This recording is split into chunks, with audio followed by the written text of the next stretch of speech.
People, deluded, I'm back again. Good evening, and I hope you're doing well and safe. I say good evening because that's the time of recording this. Good evening, good afternoon, good morning, and good night, people. Now, I normally do the Q&A as a live show. I know I put in a lot of work, but people, there's just no time to do a live Q&A, man. Like I'm very big on rest and recuperation and things, and I think I need to allow my body that. Equally, I know I do a lot of content on YouTube, but that's only the surface of it. There's a lot of time and effort that goes into these videos and advancing myself away from it, so there's just no time. So yeah, man, there's compromise. The show must go on. Q&A day as usual. Big up all the members, them that have got their questions forward. I saw around 10 questions, not many, but they all look golden.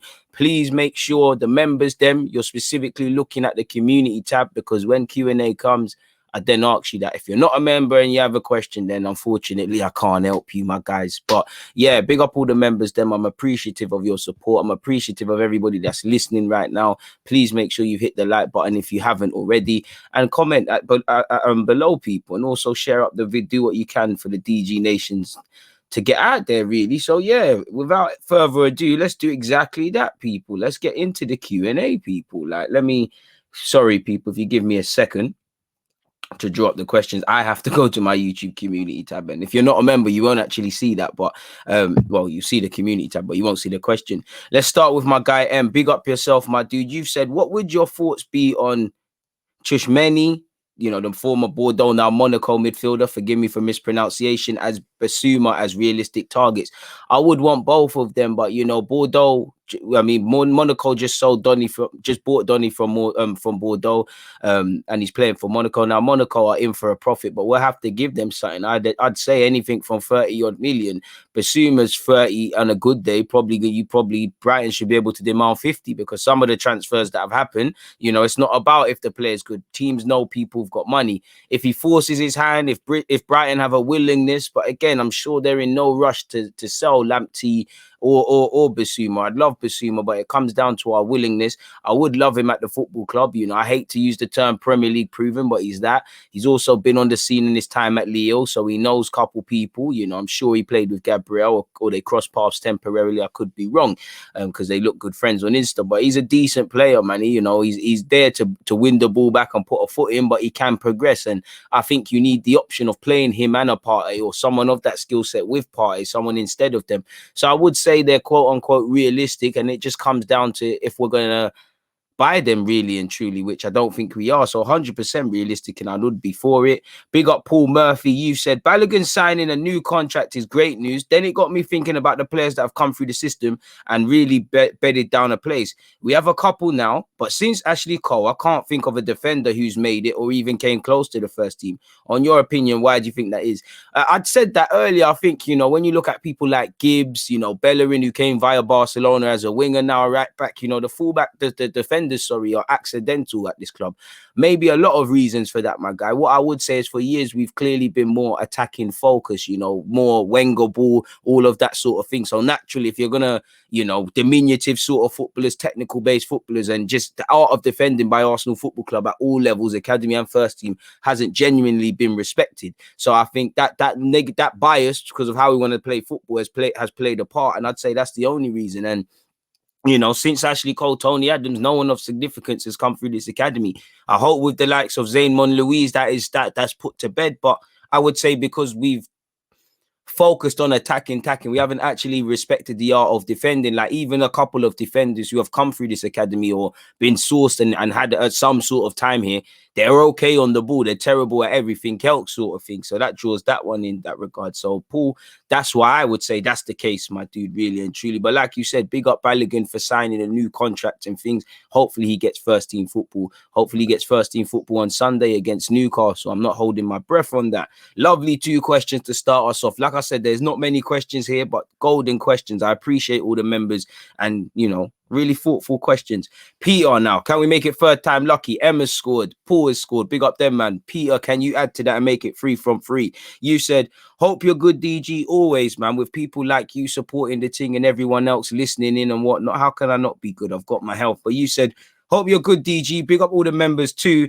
if we crumble in Europe, are you giving Arteta another year? If not, who's a couple of men that you would/could replace him with? Well, to be fair, it's not up to me, man. You know, in an ideal world, based on how the season's been, if we crash out of Europe, then I think you know where it goes, man. Any other manager would be under criticism. Emery got sacked for less. I don't think the club are going to sack him in that regards. You know, at this point, I would love a Sarri or Gasperini. I know they've got a lot. They might have a lot of problems, but I just want to go back to the days we could actually play attractive football and we were kind of the envy of the world, excluding Barcelona in that regard. He does get another year regardless of what's happened, in my opinion. I'm not really on the, what have you said? I wouldn't mind doing up a little Henry/Vieira co-manager thing. I would not be of that because they're too big of personalities. They will clash with each other. I'm actually very concerned about Thierry Henry or Vieira currently with the CV and what they've done managing this club. You know, the invincible, the leadership, all of that's great, but there's many aspects to being a manager. And so far, they've struggled. Both of them have struggled, really and truly. And as for the co-manager thing, I think on the best of days, that's probably not going to work. And again, who knows? Patrick Vieira might want to play like Tony Pulis. Thierry Henry might want to play like Pep Guardiola. If they're co-managers, they have equal rights. Who's going to give in? Are they going to punch each other up? Who do the players listen to? Couple man might listen to Henry and switch off with Vieira. Couple man might listen to Vieira, switch off with Henry. You know, in the leadership. And also, you know, if Henry, what in the change room, Henry said, and it will come down to them two to not undermine each other. But what if Henry says we played well and he says we played rubbish? Who do you take in? You know, what if Henry wants to play a 4-3-3 and Vieira wants to play a 3-5-2? I'm not really for that, my dude, man. It is a little far-fetched, like you said, and at least for them to be dead, man. You said, personally, I give him into next season to show signs of progress. We're trusting him with. Listen, I'm not going to lie. I like Arteta. I think he's going to be a good manager. But right now, I can't see how you're going to be a good manager at Arsenal Football Club on the 1st of May, 2021, people. I want to laugh next season. Next season is, like I said, where the gloves will be off, where there'll be significant criticism of him. And if he's moving like how we've been moving, I don't think he makes it. If we have a December a year from, well, if we have the same December we had last year, I think he's gone. I wouldn't say I would give him to next season because I don't think he deserves it, but I'll still support him. And again, you know, he's come out today really and spoke of no preseason and things. I'll give him a chance to correct things, but I haven't seen anything to suggest that you get better players. We do business in the summer and things automatically change. Like I said, I've got the gloves are off and I've got no allegiances beyond just giving my support, no allegiances to Arteta, the players or the owner. So if anybody stays, it is what it is. If anybody goes, it's happy days. I don't think anybody can be anybody in, man. So yeah, man. You could argue he should, like you've gone on to say, you could argue he should be gone already, but realistically, not to say this to keep him in, who comes in, it doesn't matter what owner comes in, what manager, comes into this club with this owner. We might even get a season, we get top 4, we might get another FA Cup, we might have little good periods, but somewhere down the line, these things are not going to be long lasting or we're going to hit a glass ceiling. That's why you need an owner who's on things. And you know, our owner's a joke, man, Peter. But lovely questions, 3 quality questions. Big up, Mr. Adlib23. You said, well, go on, DG. Quick question. Hey, you first guy to put me on the spot. So imagine Daniel Ek buys Arsenal and says, yo, DG, I don't know anything about football. I want you to run the club. What's the first 3 things you would do? Difficult one. And it feels like I'm having deja vu in that regards, my guy. Yes. Have I been asked this before? Having mad deja vu. Have you asked me that before? Have I lived this day already in my life? Madness, man. But anyways, difficult one. Good question. I would say personally, for me as a fan, first thing is scouting structure, because again, how can you sign play? You know, you've got Arteta. We don't really have a DNA with the manager, and we don't really know the players we're looking for. We're told young players, and then, you know, 1 minute it's the young ones, then there's experience. We don't have balance. You know, the young players are pulling the old ones along, really and truly. And also, it sounds stupid, but very often it appears to me that Arsenal just sign good players or players that are having standout seasons. They're not set players who necessarily fit the system or fit some sort of DNA. Lo and behold, they might have successes, they might have struggles. So I would say let's establish the sort of player we want. Let's get back to basics and let's bring in the scouts and establish the connections and things to do that. That would be the first thing. You know, obviously we need immediate changes, but I think that is something that could be a long-lasting thing. So I would say that. Obviously, I would say that. Talk with the manager as well. Who do you think you need in? You know, who do you think you need? And then we'll agree who goes and who stays. I would say that. I would also look to probably bring in better coaches as well, because Arteta can only do half the job. I think he needs to be surrounded with some experience, some quality, also some people that understand what it means to be not necessarily at Arsenal, but try and do things of a quote unquote big club. And I think when you do these things, you know, when you've got the coaches and then people on that wave, and also the full thing, the same goes for the executives just below the owner, the club can keep moving. The club should be able to, you know, God forbid something happens to the owner, something happens to the manager, something happens to an executive, the club should still be able to be the same sort of thing.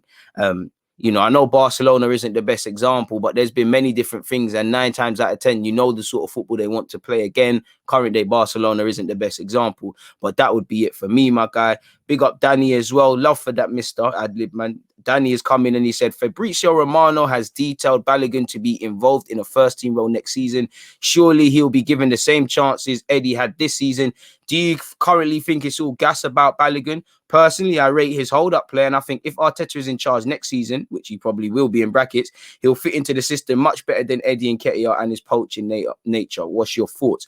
I think there's a lot of conclusions being drawn on Balogun. He's either overrated or the Messiah. He might, you know, what we hope is that he gets chances. He goes on to be a first-team player of some standard. He might not be good enough, you know. We haven't got a case study. And Arsenal fans do this. They draw conclusions on Marie. They draw conclusions. We haven't seen 10 90-minute games. There's going to be games Balogun's on fire, games he's appalling, games he's anonymous, games he struggles. I would like to, you know, what I hope is that he's going to get proper chances, like you said, the Eddie stuff. You know, I'd imagine, well, we're not in Europa, but assuming we somehow was, he would have played them group stages, come off the bench. Obviously, if you earn your shot, you earn it. If we haven't, what I will say, if we haven't got a specific plan of what we're doing with Balogun, man needs to go and play football, because I think he's wasted a year, really. You know, I think he's of the standard, like Tyrese John-Jules, like Matt Smith, like Medley, all of these guys around that football development age. 23s ain't helping them. You know, Balogun needs to play against a centre half that's quicker than him, that's stronger than him, against a low block. You know, he needs to.